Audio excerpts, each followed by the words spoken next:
Et donc, j'étais en train de dire que le renouvellement de l'intelligence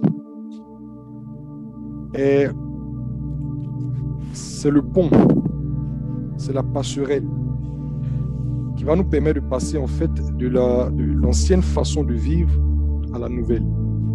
Ça va? Donc déjà, je veux que cela soit clair dans nos esprits. Ce n'est pas un chapitre ordinaire, c'est une clé. Il n'y a pas de vie nouvelle en Christ sans renouvellement de l'intelligence. C'est sur une intelligence renouvelée que va se construire une vie nouvelle. L'intelligence dont on parle, quand il est question de renouvellement de l'intelligence, renvoie à la mentalité. Ça va? Quand on parle dans la notion de renouvellement de l'intelligence, le terme intelligence là réfère à la mentalité. Ce n'est pas l'intelligence qu'on va utiliser par exemple pour faire des calculs logiques, faire des mathématiques, faire de la philosophie. Non. On parle de la mentalité, c'est-à-dire le système de pensée. Parce que c'est ça la mentalité d'un homme. La mentalité d'un homme, c'est son système de pensée. Donc, quand on parle de renouvellement de l'intelligence, on parle en réalité de renouvellement de la mentalité, changement de mentalité. Ça va? C'est un changement de mentalité. Ce n'est pas un changement en l'air, ce n'est pas un changement fortuit, c'est un changement sur la base du modèle que le Seigneur Jésus nous présente. C'est un changement de mentalité pour l'aligner en fait sur les standards de Dieu. Ça va? Donc, je commence déjà par vous dire, vous donner ces grandes lignes-là pour que vous sachiez déjà dans quoi est-ce qu'on est en train de rentrer et on va aborder notre lecture. Ça va? C'est bon? Tout le monde suit, tout le monde est calé? Bien. La sœur Aurélia, on va lire. Le renouvellement de l'intelligence. La vie nouvelle en Christ. Les apôtres Pierre, Jacques, Jean et Paul ont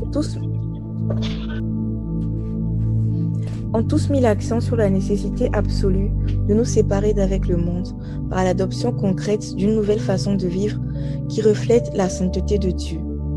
Très bien. Jacques 4, verset 4. L'amour du monde est inimitié contre Dieu. Celui qui est décidé à être ami du monde se rend donc ennemi de Dieu. Très bien. Donc, vous voyez que l'apôtre Jacques est formel. Il dit que si quelqu'un marche en ami avec le monde, de manière automatique, celui-ci est dans une posture d'ennemi de Dieu. Voyez-vous? Donc, il n'y a pas de possibilité d'être ami du monde et ami de Dieu. Or, cette génération de chrétiens veut nous faire croire qu'il y a une possibilité d'être ami du monde et ami de Dieu. Non. L'apôtre Jacques est formel. Il dit que ce n'est pas possible. Si on est ami du monde, on est ennemi de Dieu. Et si on se fait ami de Dieu, on tourne forcément le dos au monde, on devient ennemi du monde. C'est bon? Donc, il était formel là-dessus. Vas-y. Jean, si quelqu'un aime le monde, l'amour du Père n'est pas en lui. En effet, tout ce qui fait partie du monde, les mauvais désirs, la soif de posséder ce qui attire les regards et l'orgueil qui inspire les biens matériels, tout cela ne vient pas du Père, mais du monde. 1 Jean 2, Très bien. Donc, verset 15 à 16. Très bien. Donc, l'apôtre Jean, à son tour, va dire que si quelqu'un aime le monde, alors l'amour du Père, l'amour de Dieu n'est pas en lui. Vous comprenez? On ne peut pas aimer Dieu et aimer le monde. On ne peut pas marcher avec Dieu et marcher avec le monde. N'ouvrez pas vos cœurs pour recevoir le faux évangile de cette génération qui fait croire qu'on peut gagner le ciel et la terre en même temps, qui fait croire qu'on peut aimer Dieu et aimer le monde en même temps, qui fait croire qu'on peut marcher sur... qu'on peut jouer à l'équilibriste entre Dieu et le monde. Non. On a un choix à faire. Et si on se tourne dans la direction de Dieu, on tourne forcément le dos au monde. Et si on se tourne dans la direction du monde, on tourne forcément le dos à Dieu. Mais on ne peut pas marcher avec les deux, c'est-à-dire Dieu dans la main droite et le monde dans la main gauche. C'est pas possible. C'est pas possible. Donc les apôtres ont été formels. Et l'apôtre Jean dit que les choses qui sont dans ce monde et qui gravitent généralement autour de 3 axes. Ces 3 axes, c'est quoi?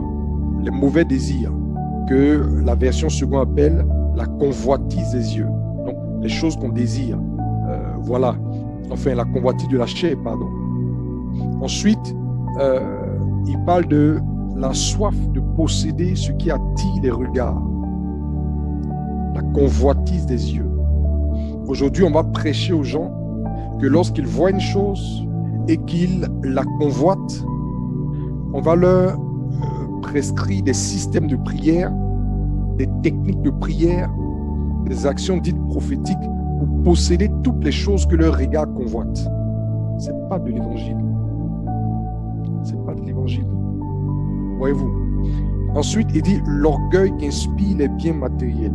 Vous avez une génération de chrétiens qui estiment qu'une foi qui est opérante, une foi qui est selon la parole, une foi qui est vivante, est une foi qui arrive à attirer en fait toutes sortes de biens matériels qu'on peut imaginer. Or, il dit que l'orgueil qui inspire les biens matériels ne vient pas de Dieu, mais vient du monde.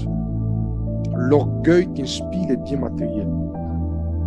Donc, quand un serviteur de Dieu, par exemple, se glorifie de tout ce qu'il possède comme matériel, se glorifie de la qualité, par exemple, des vêtements qu'il met, qu'il enfile, se glorifie du luxe ou du prestige de tout ce qu'il utilise comme matériel de travail, vous comprenez qu'il est en marge de la voie qui mène au salut. Il est encore lié en fait par les choses de ce monde. Parce que l'orgueil qui inspire les biens matériels ne vient pas de Dieu. Dieu ne place pas sa gloire dans... Dieu ne fonde pas sa gloire sur les choses du siècle présent. Non. Et si nous disons que nous sommes enfants de Dieu, si nous disons que nous avons revêtu la nature de Dieu, alors on doit s'aligner sur les standards de Dieu. C'est le monde qui place sa gloire dans les richesses matérielles. Mais Dieu et les fils du royaume ne placent pas leur gloire dans les richesses matérielles. Non. Et l'apôtre Jean dit que si ces choses-là sont trouvées en nous, ce n'est pas que nous n'avons pas cru, mais nous devons avoir conscience que nous devons travailler encore nos cœurs afin de pouvoir nous en défaire, plutôt que de nous glorifier, de nous enfoncer à partir de ça. C'est bon? Vas-y, lis.1 Pierre 1, verset 14 à 16. Comme des enfants obéissants, ne vous laissez plus diriger par les passions qui vous gouvernaient autrefois, au temps de votre ignorance. Très bien. Au contraire, on va marquer une pause. Il dit, ne vous laissez plus gouverner. Voyez-vous? Donc, vous étiez sous la gouvernance d'un système de pensée. Il dit, ne vous laissez plus gouverner, n'est-ce pas, par les passions. Ne vous laissez plus diriger par les passions qui vous gouvernaient autrefois. Voyez-vous? Mais comme des enfants obéissants, vas-y. Mais comme des enfants... Au contraire, tout comme celui qui vous a appelé est saint, soyez saints dans toute votre conduite, car voici ce que Dieu dit dans l'Écriture. Soyez saints comme je suis saint. Très bien. Donc, vous voyez. Donc, l'apôtre Pierre ici est en train d'ouvrir quelque chose d'intéressant et dit ne soyez plus dirigés par les passions qui vous gouvernaient autrefois. Ça veut dire qu'autrefois, vous étiez gouvernés par des passions. Vous étiez dirigés par des passions qui avaient le gouvernail de vos vies, qui avaient domination sur vous, qui avaient emprise sur vous et qui vous conduisaient dans une direction ou dans une autre. Quelqu'un, par exemple, était animé d'une folle envie de posséder un véhicule donné ou bien de voyager vers une destination donnée. Quand il vient à Christ, ce n'est plus le genre de pensée, ce n'est plus le genre de sentiments qui doivent le gouverner dans sa marche. Malheureusement, les gens viennent au Seigneur et c'est les mêmes passions, les mêmes rêves, les mêmes aspirations avec lesquelles ils viennent et qu'ils veulent faire valoir en Christ sur la base de l'Évangile. Donc, ils vont aller chercher des techniques dans la parole de Dieu, ils vont aller chercher des enseignements qui vont leur montrer comment donner cours aux aspirations qui les avaient gouvernés autrefois. Alors que, étant venu en Christ, il devait avoir un renoncement, il devait avoir une séparation, il devait avoir un changement de mentalité, de sorte que les choses qui les passionnaient, les choses qui les enflammaient, les choses qui étaient leurs obsessions, les choses qui étaient leurs ambitions passent, pour que désormais ils soient animés, que leur cœur soit rempli des choses que Dieu aime et que Dieu veut voir manifester chez ses enfants. Voyez-vous? Donc, l'apôtre Pierre est en train de nous introduire dans notre sujet. Donc, on parle de vie nouvelle, mais la vie nouvelle, ce n'est pas quelque chose de théorique. La vie nouvelle, elle est pratique. La vie nouvelle, ce n'est pas dans le langage, ce n'est pas dans le discours. La vie nouvelle, elle est concrète.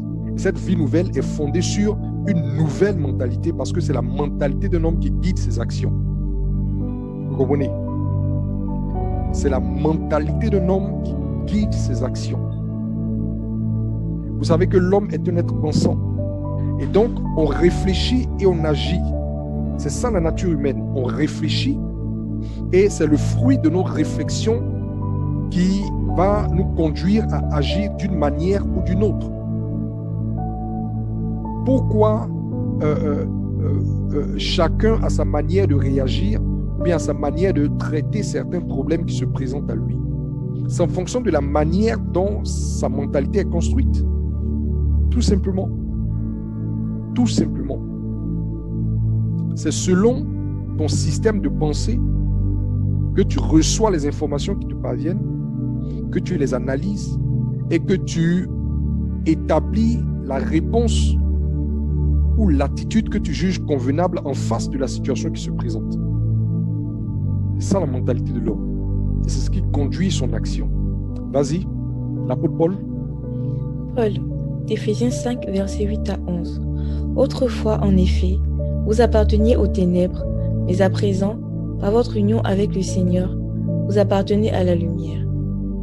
Comportez-vous donc comme des enfants de lumière, car le fruit de la lumière consiste en toutes sortes de bonté, de justice et de vérité.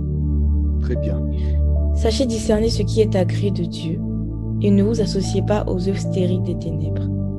Il dit, sachez discerner ce qui est agréé de Dieu, ce qui plaît à Dieu, et ne vous associez point aux œuvres des ténèbres. Amen. Donc, les 4 paragraphes qu'on vient de lire, de la part de ces différents apôtres, Pierre, Jacques, Jean, Paul, etc., ils sont tous unanimes sur le fait que nous devons changer de vie. Voyez-vous, on ne peut pas continuer à vivre selon notre ancien train de vie et puis prétendre qu'on est en Jésus-Christ. Ce n'est pas possible.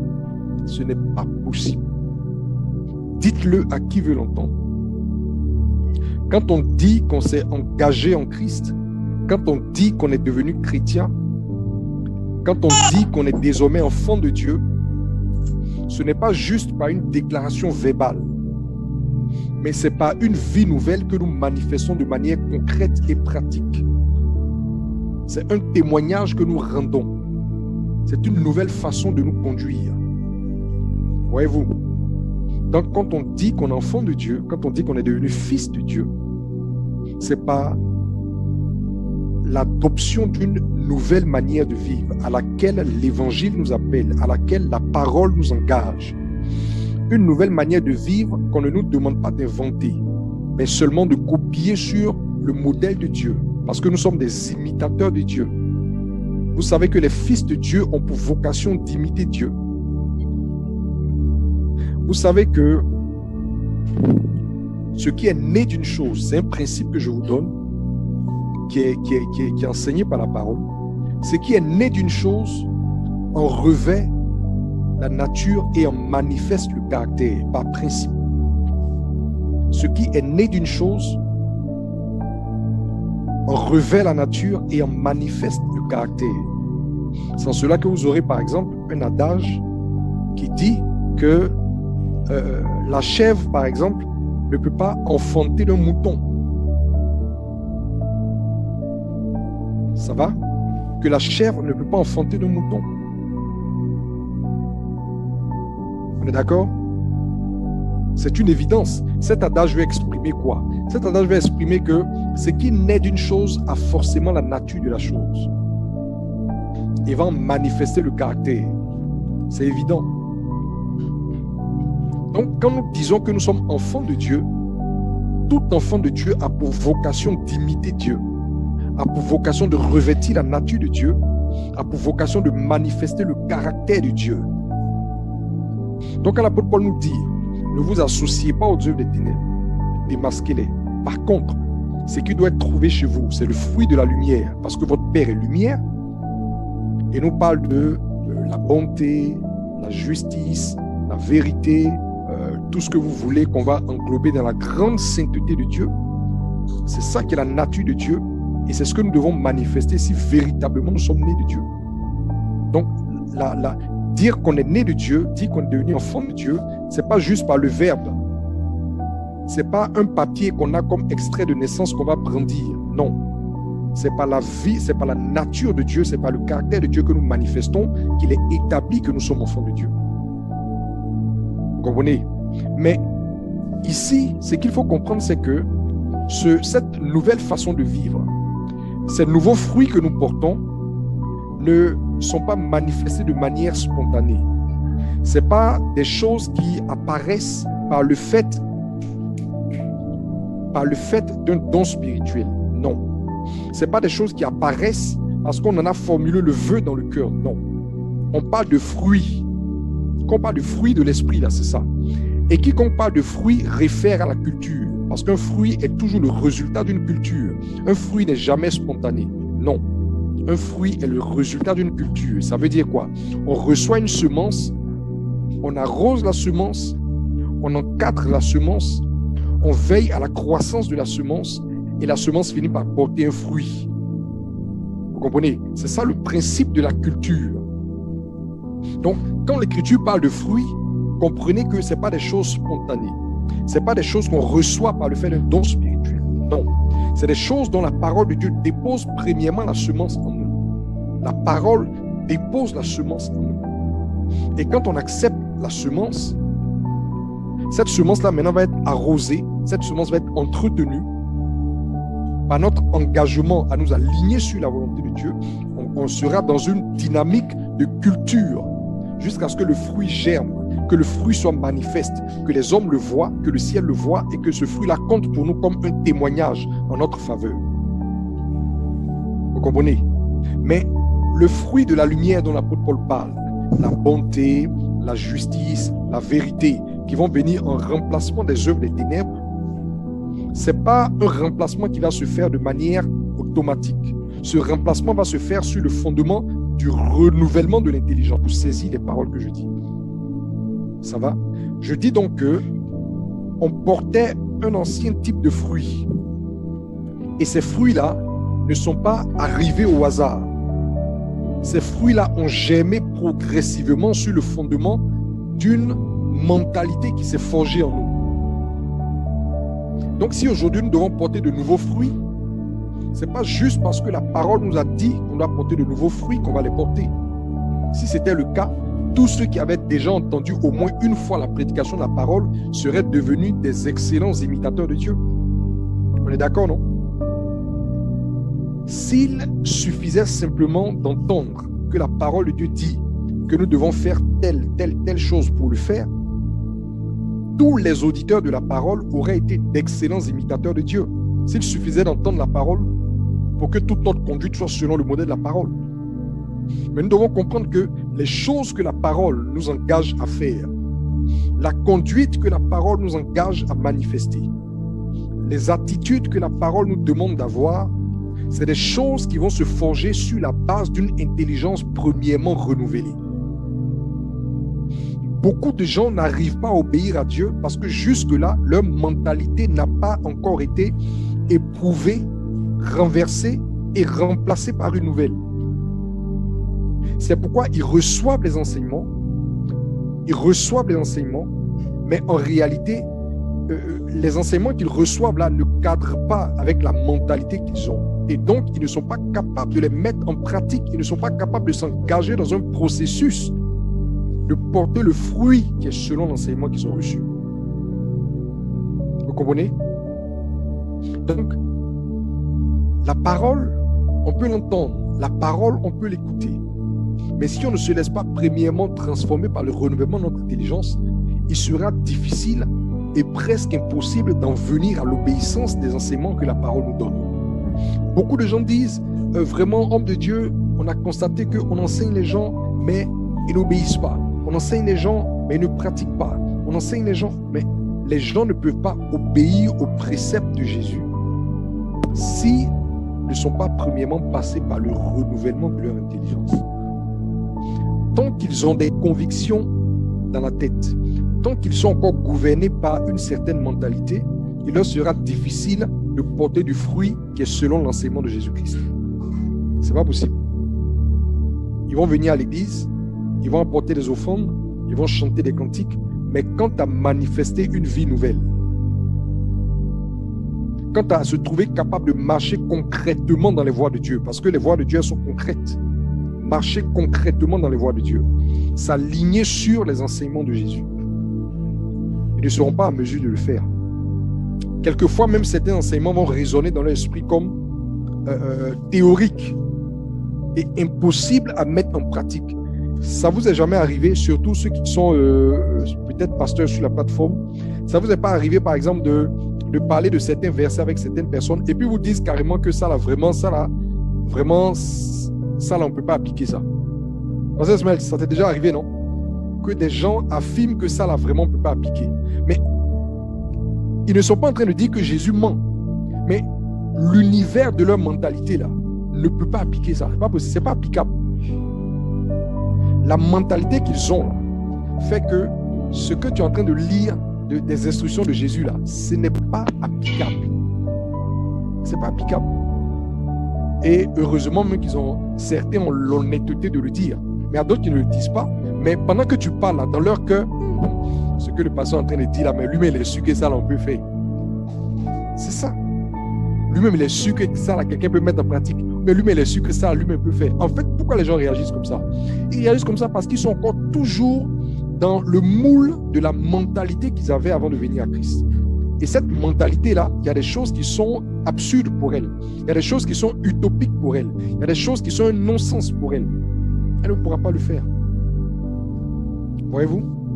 On va avancer dans la lecture. La vie nouvelle en Christ ne se décrète pas, elle se construit. Très bien. C'est une nouvelle ligne de conduite qui se forge en remplacement d'une ancienne qui, elle non plus, n'a pas surgi du néant pour s'imposer à nous. La façon de vivre qui caractérise les fils de la rébellion n'est pas apparue de manière accidentelle ou spontanée chez les uns et les autres.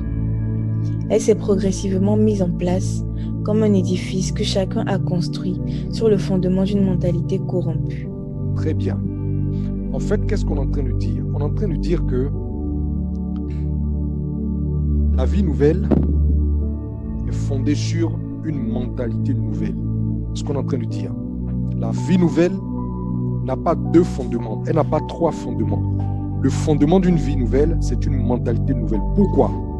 Parce que notre façon de nous conduire, regardez, à moins que l'on ne soit engagé dans le processus de la justice des pharisiens. Voyez-vous? Et la justice des pharisiens, c'est une justice hypocrite. C'est une justice, en fait, qui n'est pas fondée sur des convictions intérieures. C'est une justice qui consiste à revêtir des apparences extérieures pour frapper les regards. Vous comprenez? Donc, une telle justice, une telle hypocrisie n'a pas besoin, en fait, d'une intelligence renouvelée. Elle n'a pas besoin d'un cœur circoncis. Vous comprenez? Puisque c'est un théâtre extérieur. Voyez-vous? C'est un théâtre extérieur. Ou alors c'est un légalisme pur. Si quelqu'un marche dans un système légaliste, il n'a pas besoin que son cœur soit circoncis. Il a juste besoin qu'on lui dise « fais ci » et puis le fait. Il ne le fait pas parce qu'il est convaincu de le faire. Il le fait parce qu'il y a une loi qui lui dicte de le faire. Vous comprenez? Donc, lui-même, son âme, son esprit n'est pas en phase avec ce qu'il fait. Il le fait parce qu'il doit s'aligner sur une loi qui lui dicte de le faire. Vous comprenez? Donc, ceux qui évoluent dans le légalisme auront une piété extérieure d'apparence. c'est le système de la justice des pharisiens. Ça ne nécessite pas une intelligence renouvelée. Mais pour ceux qui veulent la justice du royaume, laquelle justice du royaume part toujours des profondeurs avant de rejaillir sur l'extérieur, comme Jésus pouvait dire, purifie l'intérieur afin que l'extérieur de la coupe s'en trouve également purifié. Pour ceux qui veulent s'aligner sur le modèle de justice du royaume de Christ, eux, ils ont absolument obligatoirement besoin de partir sur la base d'une intelligence nouvelle.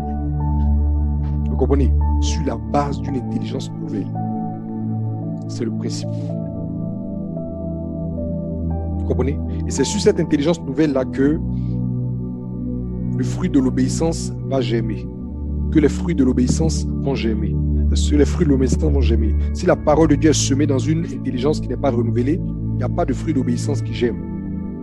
Mais si la parole est semée dans le terrain, sur le terrain d'une intelligence renouvelée, il y a un fruit d'obéissance qui va germer. Ce qu'on vient de voir tout de suite, c'est quoi? C'est que quand on parle de mentalité, la mentalité, c'est pas une seule chose. Je veux dire, c'est pas un élément unique. C'est un système de pensée. Donc, c'est un ensemble de valeurs qui forment la mentalité de quelqu'un. Vous me comprenez? C'est un ensemble de valeurs qui forment la mentalité de quelqu'un. La mentalité, ce n'est pas une pièce unique, non. C'est un ensemble de valeurs. C'est-à-dire, la personne est convaincue de telle chose. La personne croit telle chose.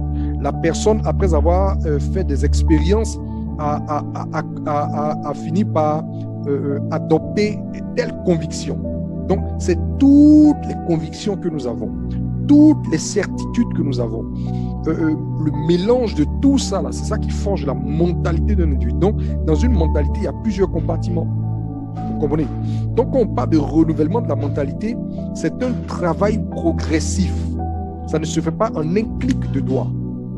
La dernière fois, par exemple, il y a peut-être 3 ou 4 jours, je ne sais pas, j'avais posté en fait un article sur Facebook qui parlait par exemple de la façon dont nous devons traiter les étrangers selon le standard de Dieu. Qui a vu le post?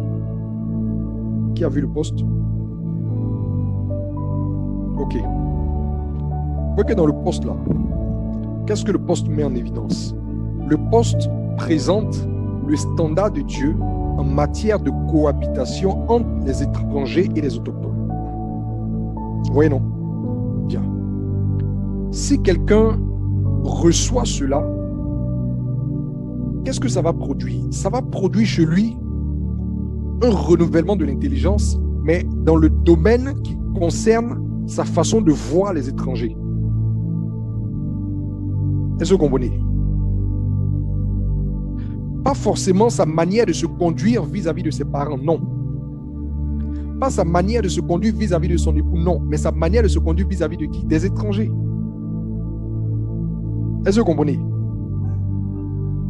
Donc, l'élément qu'on a mis en évidence, c'est quoi? C'est le standard de Dieu. Quand on parle de standard de Dieu, c'est-à-dire la façon dont Dieu voit la chose. C'est qui est la juste voie de Dieu dans laquelle nous devons marcher. C'est ça qu'on appelle le standard de Dieu. C'est-à-dire que si Dieu était là, ou bien où Dieu est au ciel là, comment il voit telle chose, comment il appréhende telle chose, c'est ce qu'on appelle le standard de Dieu. Comment Dieu veut que nous puissions nous positionner par rapport à telle chose, c'est ça le standard de Dieu. Vous comprenez? Donc, par exemple, dans ce poste-là, on a expliqué sur la base, par exemple,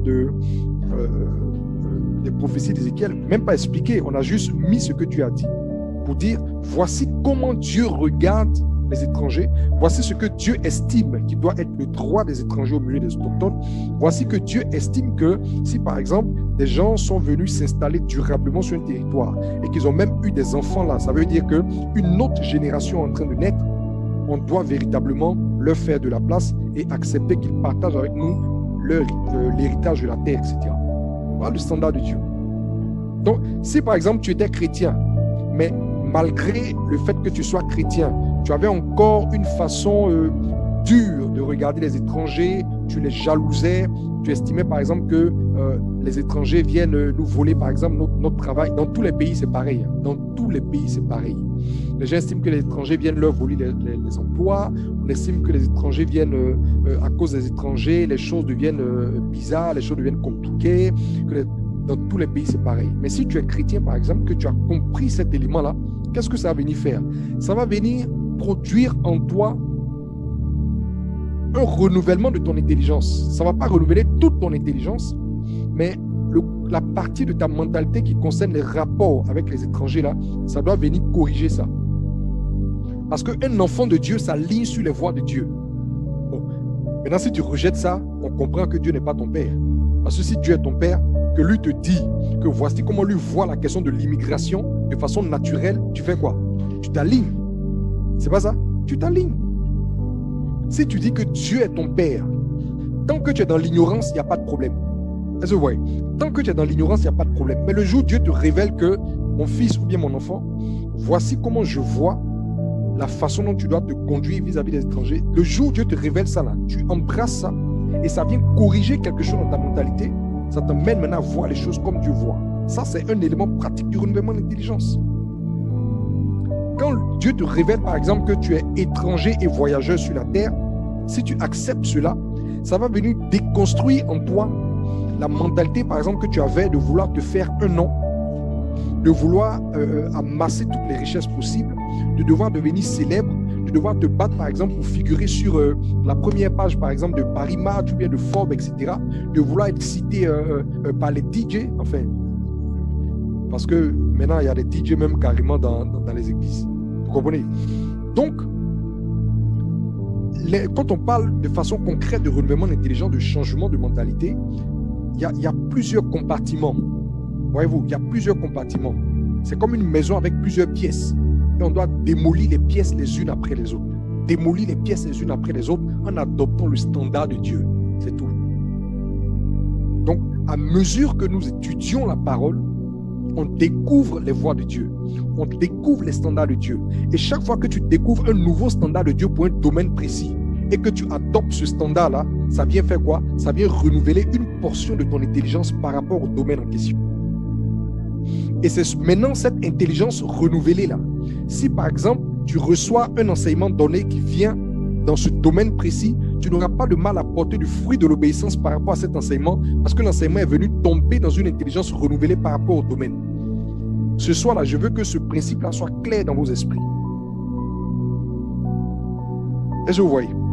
Je veux que ce soit clair dans vos esprits. Comment ça fonctionne de manière concrète? Regardez.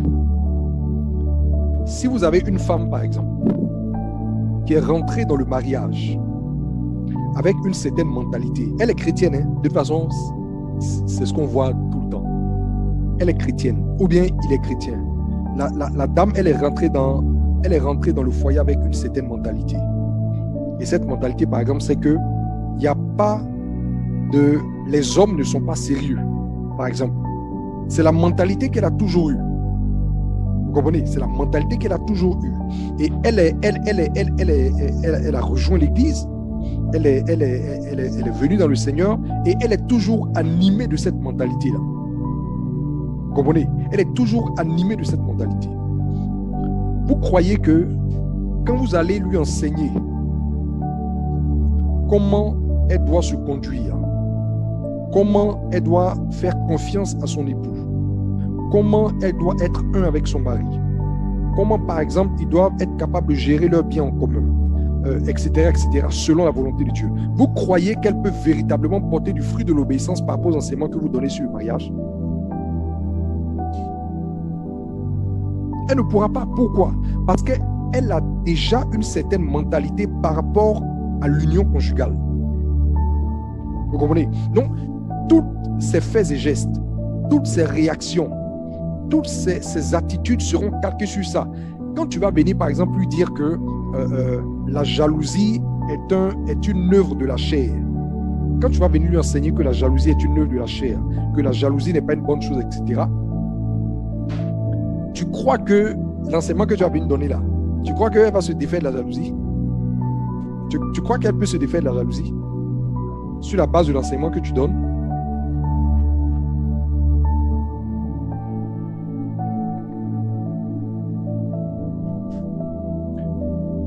est-ce qu'elle peut se défaire de la jalousie? Qui peut me dire pourquoi elle ne peut pas se défaire de la jalousie? Qui peut me dire pourquoi celle qui a une mentalité selon laquelle un homme n'est jamais sérieux? Le jour où tu as venu lui donner les enseignements sur la base, par exemple, de Galates chapitre 5, pour lui dire que la jalousie est une œuvre de la chair et qu'elle doit se défaire de la jalousie, est-ce qu'elle pourra véritablement recevoir ton enseignement et porter du fruit qui est selon cet enseignement? Tandis que dans sa mentalité, il est inscrit qu'un homme n'est jamais sérieux. Est-ce qu'elle peut? Elle ne peut pas. Elle ne peut pas. Parce que dans son raisonnement, dans sa mentalité, là, un homme n'est jamais sérieux. Donc, il faut surveiller ses faits et gestes. Donc, un homme qui est en train de parler avec une femme est suspect. Ça, c'est sa mentalité, en fait. Un homme qui parle avec une femme est suspect. Un homme qui se retrouve seul, par exemple, dans un endroit quelconque avec une femme, est certainement en train de faire des bêtises avec elle. Ça, c'est sa mentalité. Donc, quand tu viens de dire que la jalousie est une œuvre de la chair, c'est un langage théorique que tu es en train de... C'est-à-dire, c'est une balle de tennis que tu lances sur le mur. Ça ne va rien produire chez elle. Il faut que cette mentalité soit premièrement déconstruite. Vous comprenez? C'est si cette mentalité est déconstruite qu'elle pourra maintenant commencer à apprendre à faire confiance à un homme. Et maintenant, le fruit de la chair qu'on appelle jalousie là, va dessécher, tomber. Et puis maintenant, un fruit maintenant d'amour, de confiance, l'amour ne soupçonne pas. Tu vas venir lui dire non, ma soeur, il est écrit en 1 Corinthiens 13 que l'amour ne soupçonne pas. Ton amour ne soupçonne pas là, ça ne peut pas passer. La mentalité qu'elle a là, ton amour ne soupçonne pas là, ça ne peut pas passer. Vous comprenez? Voilà, c'est ça. Je veux qu'on comprenne bien ce principe-là. On ne peut pas mener les gens à l'obéissance de la parole s'il n'y a pas eu premièrement renouvellement de leur intelligence. Ce n'est pas possible. Vas-y, poursuis la lecture. L'intelligence obscurcie. Voici donc ce que je dis et ce que je déclare dans le Seigneur. C'est que vous ne devez plus marcher comme les païens, qui marchent selon la vanité de leurs pensées. Ils ont l'intelligence obscurcie. Ils sont étrangers à la vie de Dieu, à cause de l'ignorance qui est en eux, à cause de l'endurcissement de leur cœur. Éphésiens 4, versets 17 à 18. Très bien. Vous voyez que l'apôtre Paul dit que les païens marchent selon quoi? Ils marchent selon la vanité de leurs pensées. Donc, c'est le système de pensée qu'ils ont là qui les dirige. Donc, si les païens agissent mal, si les païens se conduisent comme posent des actes de rébellion vis-à-vis de Dieu, c'est en fonction du système de pensée qui les anime et qui les dirige. Vous comprenez? Lis. Poursuis la lecture. Les païens ne sont pas robotisés par le diable qui serait détenteur d'une télécommande pour diriger chaque vie contre son gré. C'est faux de le croire. La conduite Est-ce que vous comprenez ça? Est-ce que vous comprenez ça? Que les païens ne sont pas robotisés par le diable. Les païens ne sont pas des robots dont le diable détient la télécommande et qu'il peut télécommander comme il veut, quand il veut, sans que eux-mêmes n'aient leur mot à dire. Ça n'existe pas. L'homme a toujours son mot à dire. C'est toujours sur la base de son dernier mot, de sa décision qu'il va agir, à moins qu'il soit devenu fou. Vous comprenez? S'il est fou, c'est autre chose. Mais s'il n'est pas fou, s'il est lucide, tous les actes que l'homme pose, il les pose parce qu'en dernier recours, sa mentalité, son intelligence a statué et a établi que c'est la bonne chose à faire. C'est en ce moment qu'il s'engage à agir. Est-ce que vous comprenez? C'est ça. Même qu'on va envoûter quelqu'un, écoutez-moi bien, même qu'on va envoûter quelqu'un, même qu'on envoûte quelqu'un, ce n'est pas une télécommande par laquelle on le dirige sans qu'il n'ait son mot à dire. Même si on t'a envoûté là, ce qu'on veut te faire faire là, il faut que ta pensée soit d'accord avec d'abord pour que tu fasses. C'est de la même manière que quand le Saint-Esprit vient te convaincre de faire quelque chose, il faut que ta mentalité soit d'accord de le faire d'abord pour que tu fasses. Tant qu'un homme n'a pas raisonné sur quelque chose et décidé d'agir d'une certaine manière, il n'agira pas de cette manière. Sauf dans ce qu'on appelle des mouvements réflexes. C'est-à-dire, il y a souvent des choses qui se produisent de façon rapide. Et avant même de réfléchir, d'analyser, tu as ce qu'on appelle un réflexe. C'est-à-dire que tu réagis rapidement par rapport à quelque chose. Et puis après, maintenant, tu essaies maintenant de voir qu'est-ce qui se passe. C'est un peu, par exemple, comme si tu es en train de marcher avec un enfant. Et puis, il trébuche, il tombe. Il y a un réflexe automatiquement. Tu ne vas pas réfléchir pour voir. Mais c'est quel caillou il a heurté. Est-ce que c'est le pied gauche ou le pied droit? Non. Tu le prends d'abord et puis après, maintenant, tu vois. Est-ce que vous comprenez? Donc, il y a ce qu'on appelle les mouvements réflexes. Mais c'est pas, notre vie n'est pas fondée sur des mouvements réflexes. Les mouvements réflexes, ça arrive une fois. Mais l'essentiel de nos actions sont réfléchies, mûries, résolues, et puis maintenant, on passe à l'acte. Est-ce que vous voyez? Donc, le diable n'a pas une télécommande où il te téléguide et puis tu n'es pas d'accord avec la boisson et puis tu vas boire. Non. Même si tu t'engages à boire, il faut que tu sois d'accord d'aller boire. Et puis tu te lèves avec tes deux pieds, et puis tu payes ton transport, et puis tu vas t'asseoir au maquis, et puis tu commences à boire. Voyez-vous, c'est comme ça. Vas-y. La conduite des âmes déchues est bien le résultat de vaines pensées qui émergent de leur cœur. Très bien. Le moyen dont dispose l'adversaire pour égarer un individu, c'est de corrompre son raisonnement afin que celui-ci se convainque lui-même de devoir agir d'une certaine façon avant de passer à l'acte. Très bien. Vous voyez ce qu'on est en train de dire? On dit que le moyen que le diable a pour égarer en fait quelqu'un, le diable va chercher à faire quoi? À corrompre son intelligence, à corrompre son raisonnement. Le diable ne raisonne pas à ta place, mais il corrompt ton raisonnement parce que c'est toi qui es maître de ton raisonnement.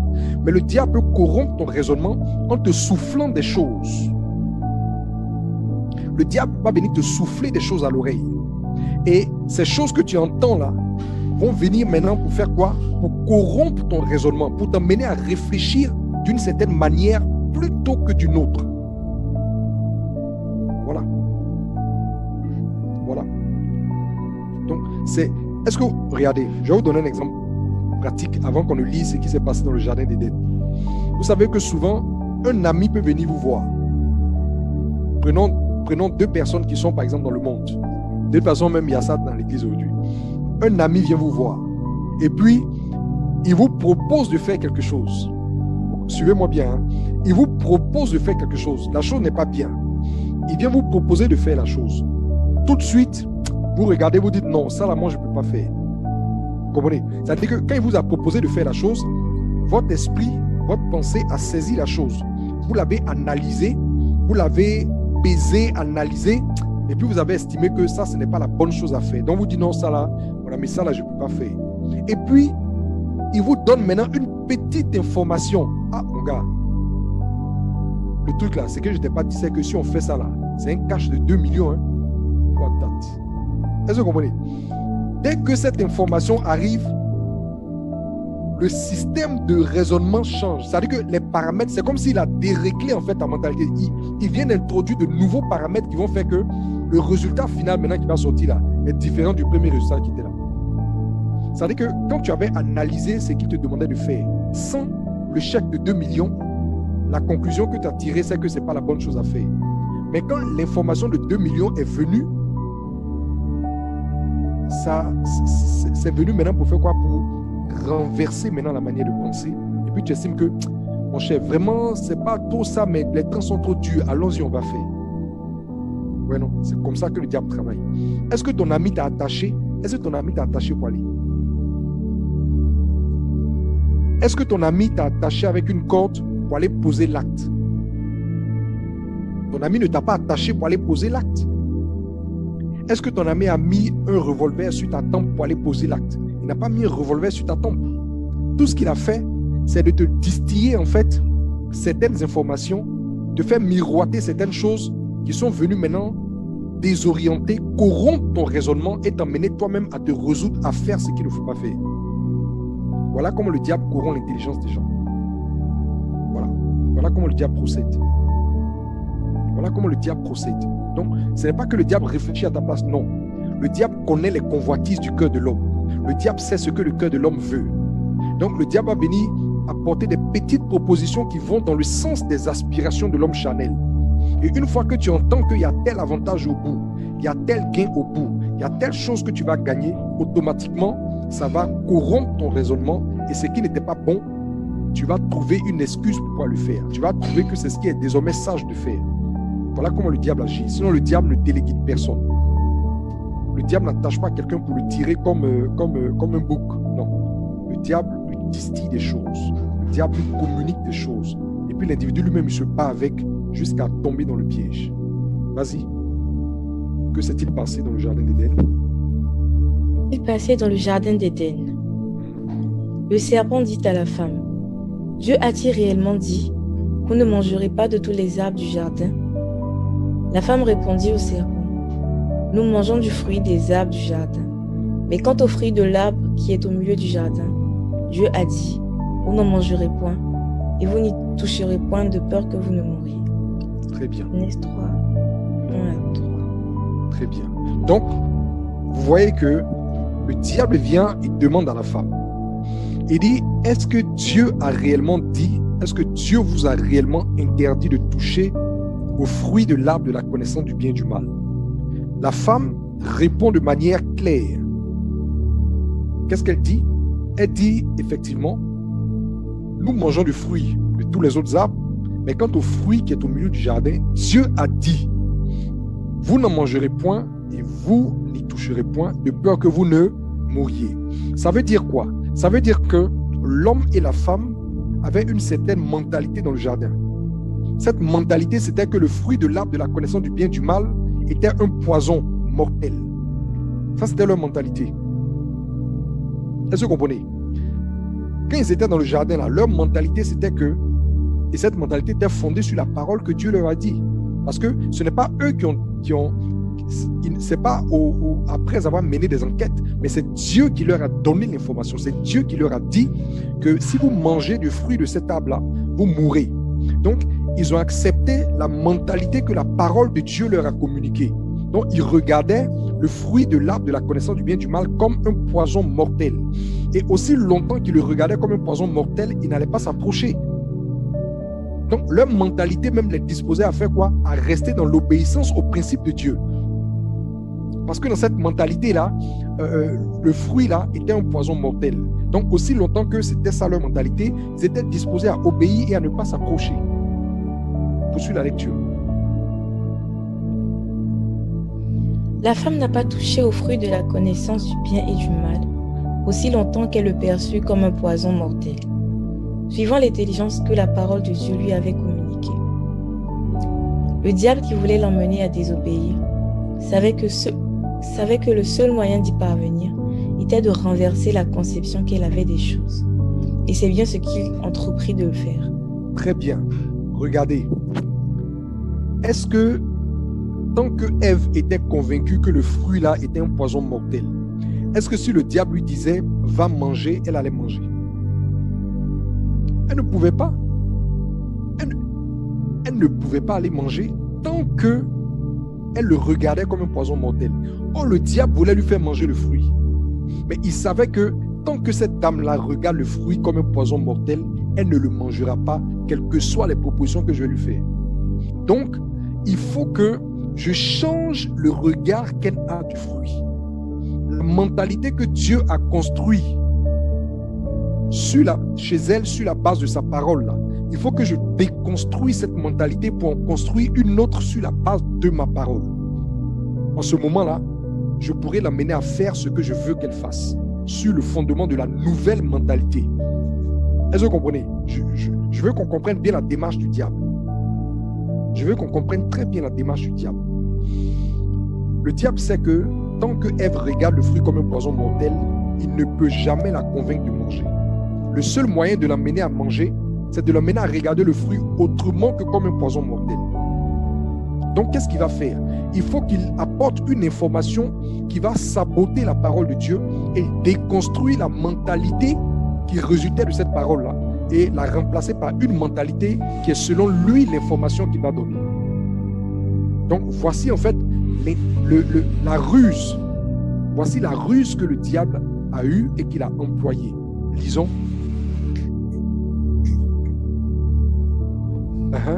Alors le serpent dit à la femme, écoutez bien ce que le serpent a dit.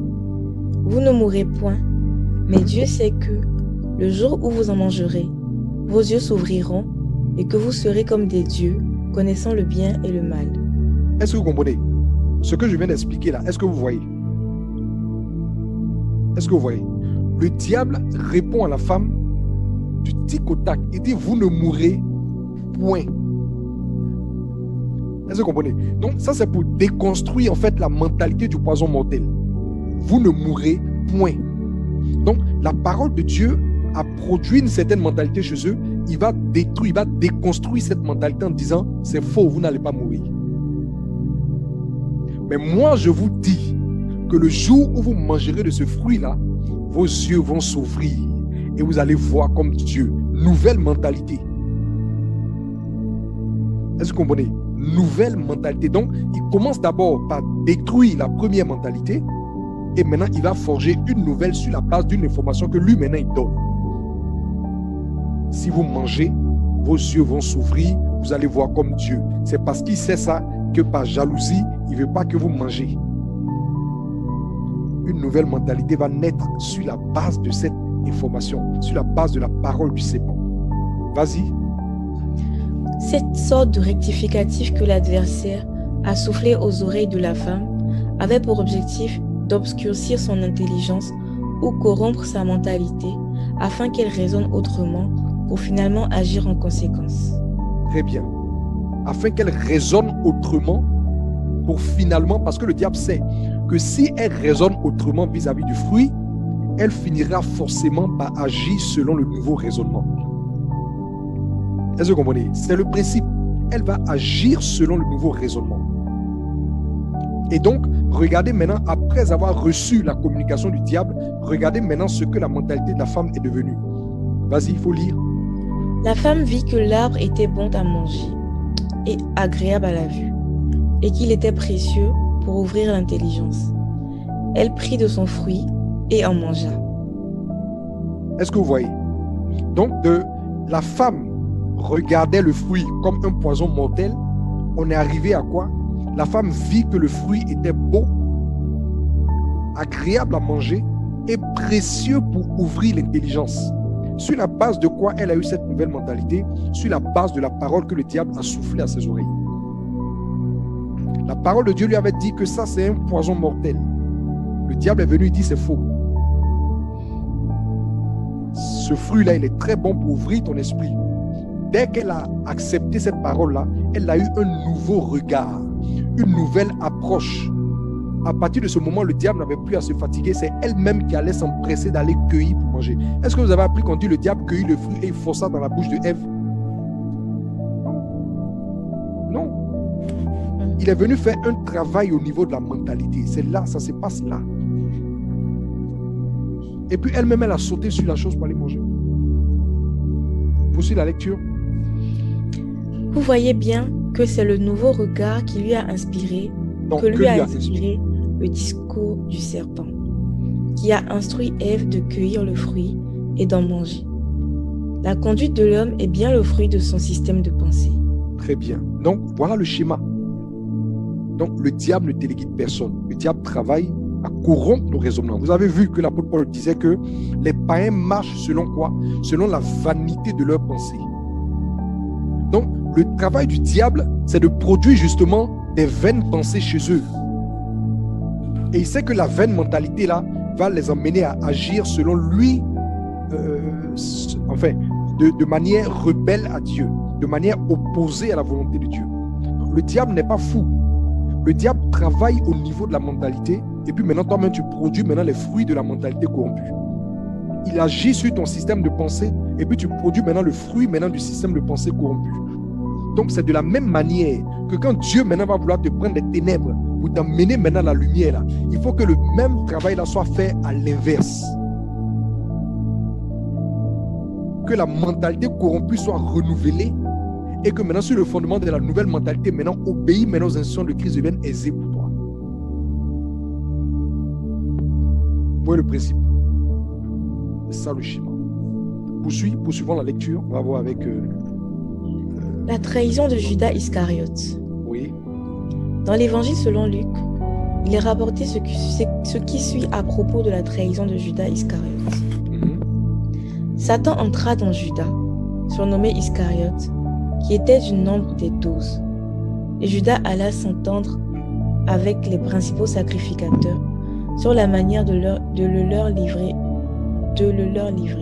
Très bien. Donc, sur la base de ce verset-là, si on appréhende ce verset de manière littérale, on dit Satan entra dans Judas. Est-ce que vous comprenez? On dit Satan entra dans Judas et Judas alla. Donc, on comprend que c'est le diable qui est à la manœuvre, qui est à la base, en fait, de l'acte de trahison que Judas va opérer. Ça, on comprend. Mais quand on dit Satan entra en Judas, il entra comment? Voyez-vous, il faut lire. Que signifie que Satan entra en Judas, sinon qu'il se rendit maître de lui? Il parvint à instrumentaliser ce dernier par le genre de pensée qu'il avait réussi à lui faire adopter. Très bien. Judas en alla auprès des principaux sacrificateurs pour livrer le Fils de l'homme, parce que son cœur l'a résolu, après avoir été ensemencé par le discours du mal. Très bien. Judas est parti livrer Jésus parce que suivant son raisonnement, c'était la bonne chose à faire. Satan n'a pas enchaîné Judas pour aller chez les souverains sacrificateurs, chez les principaux, pour dire je t'ai tiré jusqu'ici comme un bouc, vends-le et puis on retourne. Non. Satan a travaillé au niveau de la pensée de Judas et Judas a réfléchi, il a raisonné, il a résolu d'aller vendre Jésus. Vous savez à quel moment Satan a travaillé Judas? Vous savez à quel moment? Je vous explique. Vous savez que Judas était cupide. Vous savez que Judas était cupide. L'apôtre Jean nous a révélé dans la suite que Judas était cupide, qu'il volait même dans la caisse commune et tout ça. Bien. Donc, laissons le côté bon, retenons que Judas était cupide.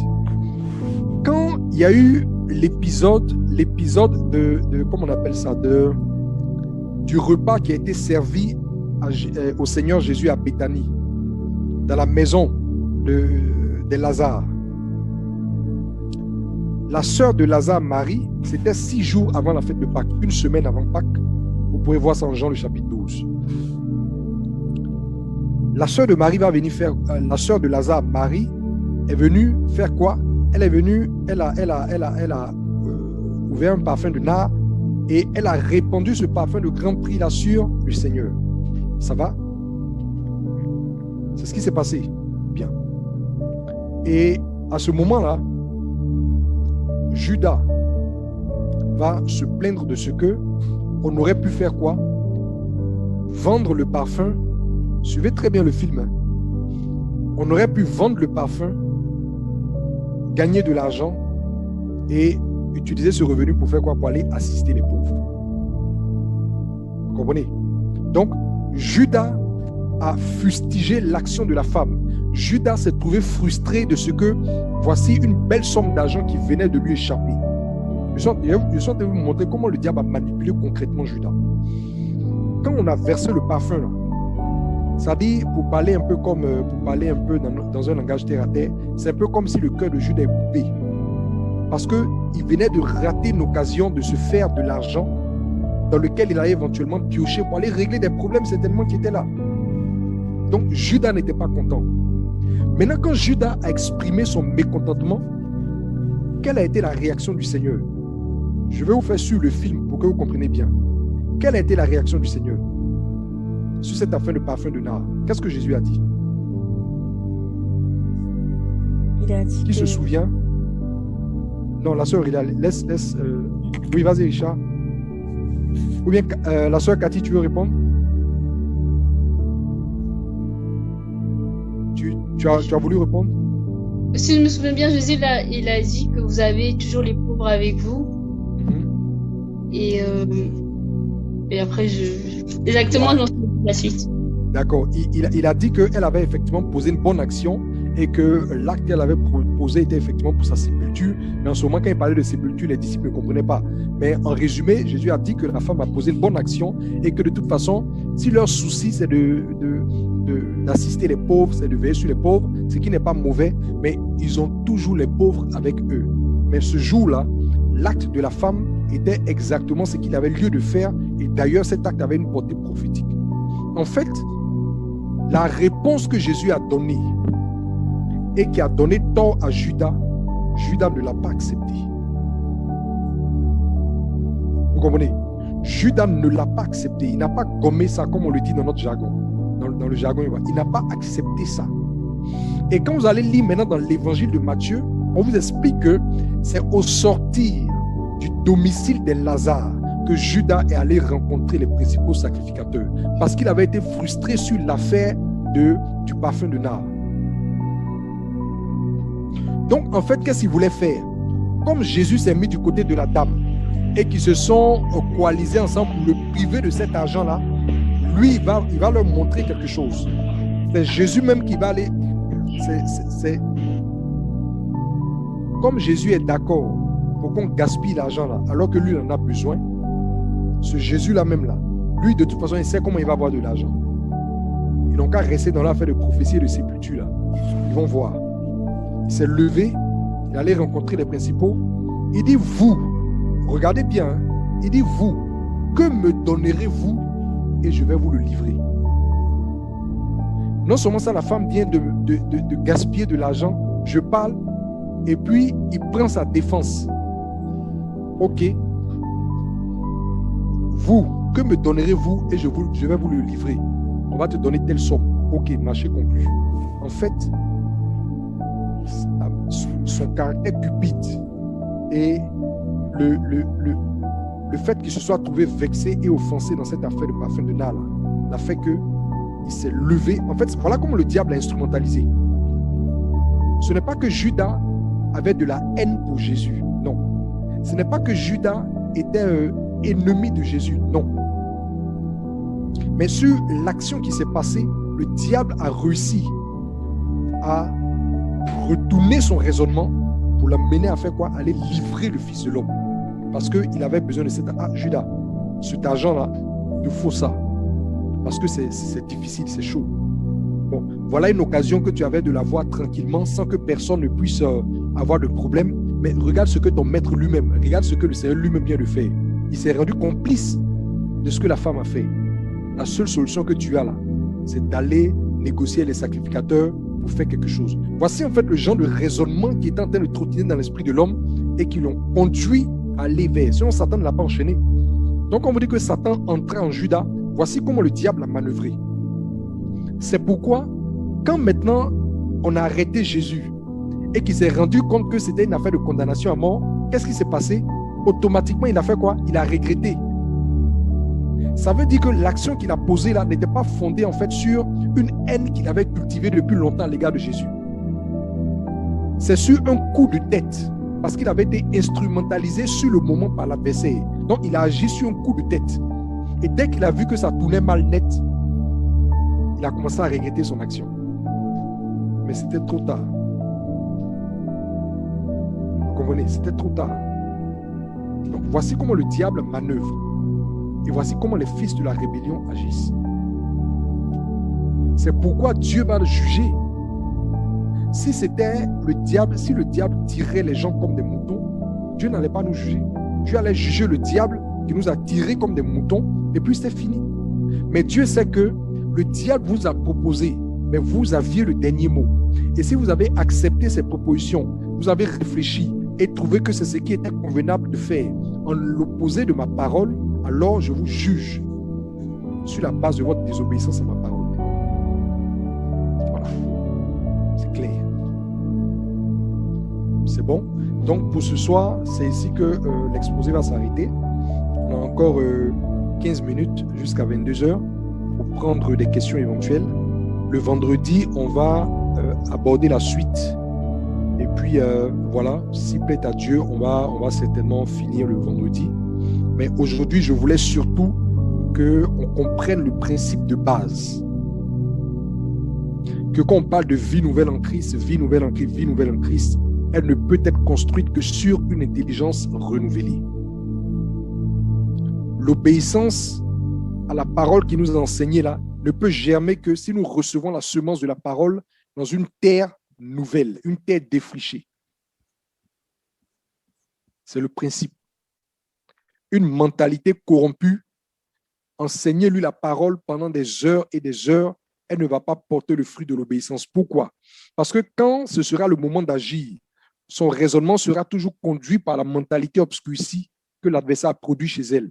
Donc, il ne pourra résulter que des œuvres qui sont selon le standard du diable et pas selon le standard de Dieu. Pour que tu agisses selon le standard de Dieu, il faut que le standard de Dieu ait renouvelé ta mentalité d'abord. Je vous ai donné tout à l'heure l'exemple de la dame. Sa maman lui a toujours dit, ma fille, il ne faut jamais faire confiance à un homme. Il n'y a pas de garçon sérieux sur la terre. C'est avec ça qu'elle a grandi. Est-ce que vous voyez? C'est avec ça qu'elle a grandi. Bon, toi, tu viens lui dire non, qu'en 1 Corinthiens 13, on dit l'amour ne soupçonne pas. Et tu veux que dès l'instant où tu lui as enseigné ça, elle arrête de soupçonner. Elle ne peut pas arrêter de soupçonner. Il faut déconstruire l'ancienne mentalité d'abord. Tant que Ève voyait le fruit comme un poison mortel, le diable ne pouvait pas l'emmener à manger. Il fallait qu'il change ça d'abord. C'est de la même manière que toi aussi, tu ne peux pas mener les gens à agir autrement selon la volonté de Dieu tant que tu n'as pas cassé l'ancienne mentalité. Tant qu'ils n'ont pas accepté d'adopter le standard de Dieu. C'est les principes de base de la vie nouvelle en Christ. Donc, quand on va commencer à vous présenter les standards de Dieu, là, de grâce, sachez que vous avez pour vocation d'être des imitateurs de Dieu et ne venez pas nous afficher des non. Humblement, acceptez les standards de Dieu. Humblement. Si vous êtes fils de Dieu, vous avez pour vocation d'imiter Dieu. Et chaque fois qu'on va vous présenter un standard de Dieu sur la base de la parole, nous, on n'invente rien. C'est ce que la parole dit là, on présente. Voyez-nous, c'est ce que la parole dit, on présente. Donc, chaque fois que la parole de Dieu va vous présenter quelque chose, ça peut être par un enseignement qu'on donne, mais ça peut être aussi dans vos méditations personnelles. Ce n'est pas forcément par un enseignement verbal que nous allons donner. Quelquefois, dans ta méditation personnelle, le Saint-Esprit peut faire la lumière sur un passage donné pour que tu comprennes un standard de Dieu par rapport à une certaine façon de se conduire. Aie l'humilité d'accepter cela. Si tu acceptes ça, ça va venir détruire la mentalité que tu avais dans ce domaine-là. Et maintenant, sur la base de ta nouvelle mentalité, ce que maintenant les enseignements viennent te dire de faire, tu pourras le faire. Tu pourras le faire. C'est le principe. C'est le principe. Si, quand nous ne connaissions pas Christ, on avait une intelligence obscurcie, maintenant qu'on est venu à Christ, là, il faut qu'on fasse quoi? Il faut que le travail que le diable a fait sur Ève dans le jardin, là, il faut que le Saint-Esprit fasse le travail contraire avec nous. Maintenant qu'on est venu vers Christ. Oui, non? Le travail contraire de déconstruction de la mentalité obscurcie pour fonder maintenant une mentalité nouvelle. Le travail contraire doit se faire. En ce moment, on sera maintenant à mesure de porter du bon fruit pour Dieu.